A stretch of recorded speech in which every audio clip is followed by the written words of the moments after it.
I'm here this morning to introduce the guest of honor of this great occasion. Ladies and gentlemen, pupils and teachers and administrators of this great school, please help me to welcome the Chancellor, the founder, and the CEO of the Central University, who is the guest of honor of today's program, is no less a person but Mr. Muckson Sesay Senior. Can we give him a standing ovation? Let's give him a standing ovation, please. Ladies and gentlemen, esteemed guests,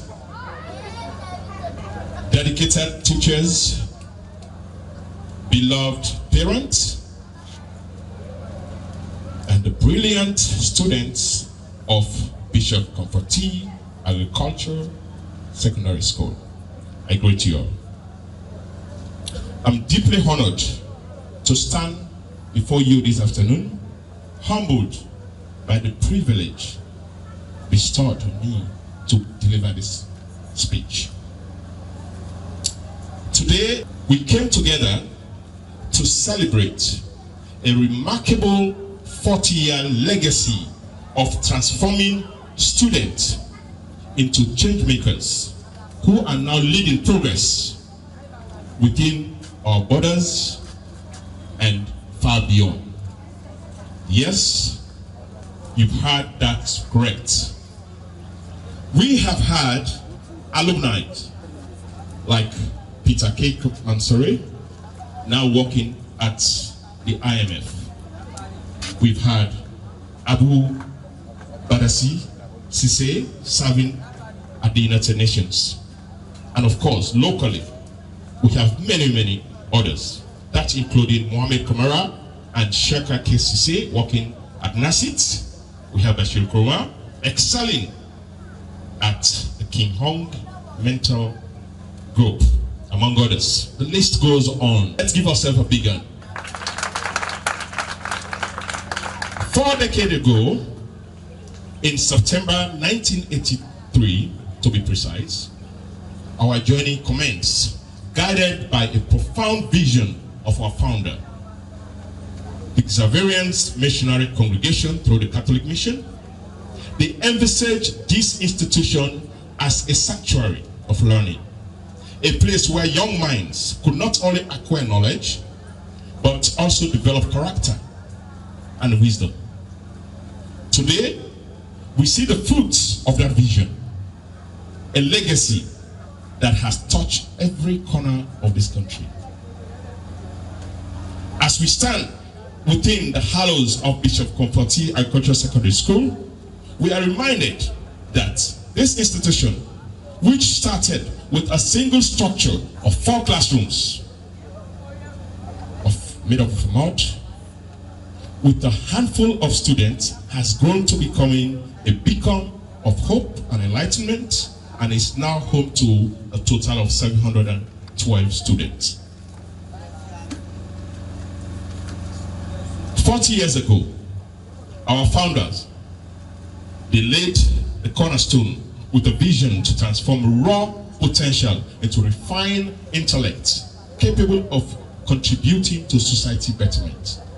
Today, I stand before you, students, as one of you who has been shaped by experience, molded by encounter, and empowered by education.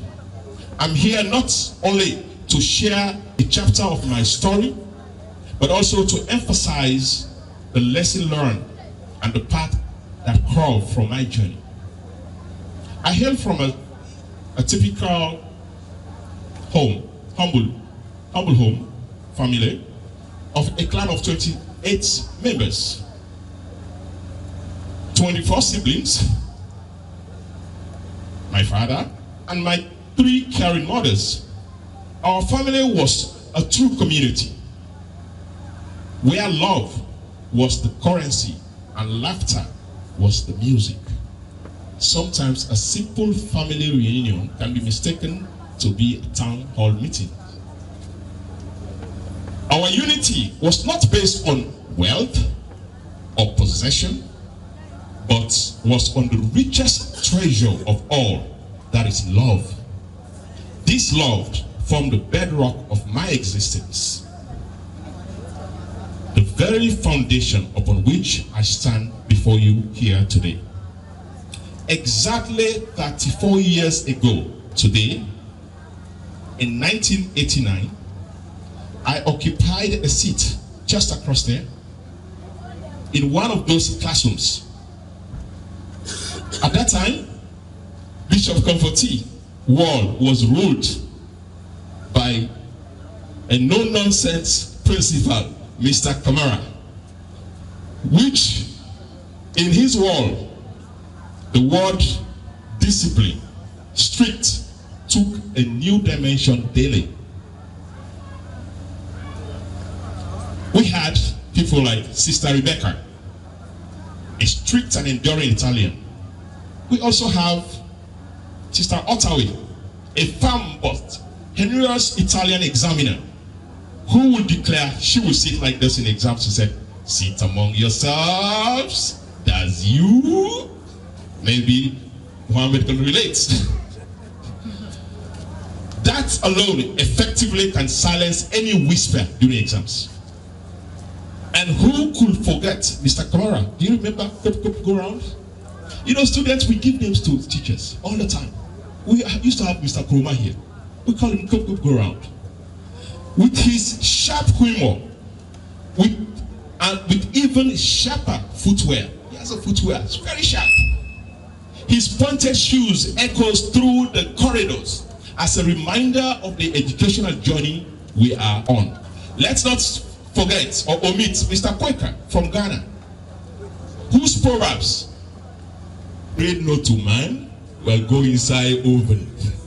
Those were his words, left in us pondering, in deeper meaning. Sometimes I paused when I said, I wasn't sure. I said, was he referring to, are we the bread or the men or even the woman? Couldn't tell. These educators, these giants of knowledge, stood before us as scripture of our young minds. We may have grumbled about homework, grumbled about early morning classes, sometimes even plotted or pranks, but each algebra problem, each grammar lesson they presented was a one step forward to our future. Today, we stand as a living testimony of Bishop Comforti and Cultural Secondary School legacy, a legacy that proved the power of discipline mixed with humor, fashion sense, and Ghanaian proverbs in producing excellence. In the words of Nelson Mandela, which our chairman here basically was talking about, is one of my heroes. In his words, a beacon of hope and progress. He said, "No country can truly develop unless its citizens are educated." These profound words vibrate through history and resonate with the very essence of our mission here today. Mandela also taught us that the fusion of a good head and a good heart is a formidable force, a cornerstone of civilization, a gateway to progress, change, and prosperity. In our 21st century world, we confront challenges from climate change, environmental degradation, to global pandemics. These challenges demand not only knowledge, but also wisdom. Not just skill, but the ability to continue learning and growth. Education is not just a mere vehicle for personal success. It's a bedrock upon which we build prosperity, we build prosperous and a thriving society. I take pride in being a Sierra Leonean, a people known for hard work. However, the 21st century demands more than hard work. We must invest in education and harness the technology for our development. Without this investment, we risk lagging behind either in agriculture, in journalism, in any other industry. Global data, which says that nations with fewer natural resources but have higher investment in education and technology outpaces oil-rich OPEC countries. Let me give you a classical example. Japan economic growth, driven by technological innovation, surpasses that of Saudi Arabia. South Korea outpaces oil-rich Nigeria. Taiwan's economy is growing faster than Venezuela.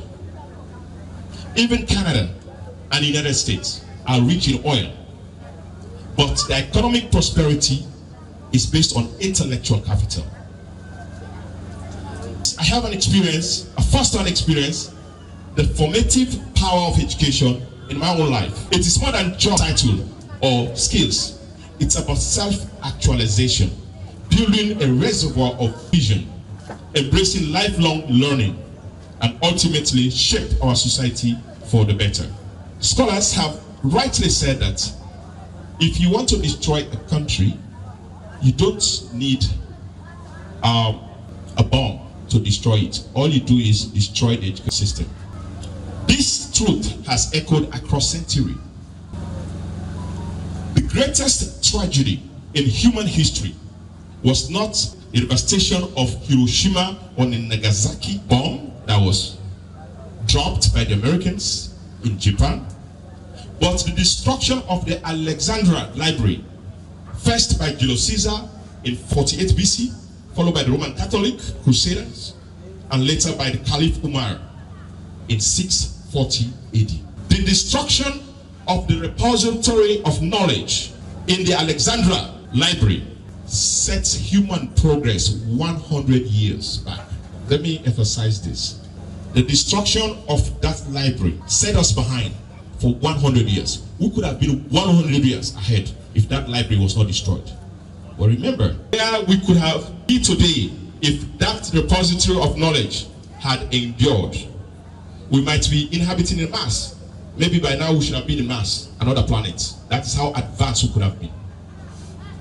Maybe we could be cruising in flying vehicles and sharing our world with extraterrestrial, our neighbors. We could have been maybe dining with the aliens right now. That's how advanced we would have been. So my friends, let us prioritize education, not solely as a means to an end, but as the catalyst for our nation's renaissance. Let us build a Sierra Leone where every child enjoys access to quality education, where every mind flourishes to its fullest potential, and where our collective wisdom propels us towards a brighter future. At this stage, I'm going to give you the intimate relationship between money and education. Around 2,000 years ago, a father has two children. He asked his children, a clay of wisdom or a bag of gold, what would you think? But this happened in ancient Babylon, today known as Iraq. The naive child said, a bag of gold, forgetting that a clay of wisdom has the potential to give you many, many bags of gold. You don't have to look far. Africa is bestowed with gold, diamond, the West, which people are embedded with the spirit of wisdom, have been able to whittle away all our resources, our diamonds, have all been shipped abroad. To the young scholars, students, you are the architect of tomorrow. Being an exceptional student goes beyond academic excellence. It requires curiosity, resilience, and the courage to venture beyond the known. Remember, every great inventor was once a student like you. I was a student like you, sitting probably on the same bench. armed with nothing but a dream and determination to pursue that dream. To the parent in our midst, your role is pivotal. Your support and belief in your children's potential is pivotal. Encourage them to dream. Encourage them to question. Encourage them to hesitate and to rise again. For it is through these experiences that they will truly learn and grow. And for our dedicated staff, you are the custodian, the guardian of wisdom and knowledge. I implore you to continue inspiring, challenging, igniting the flame of curiosity in every child. You are not merely an educator, you are an architect of the society, molding the leaders of tomorrow with every lesson you impacted. Together, we can construct Bishop Comforti and stand as a shining example in Sierra Leone. I thank you.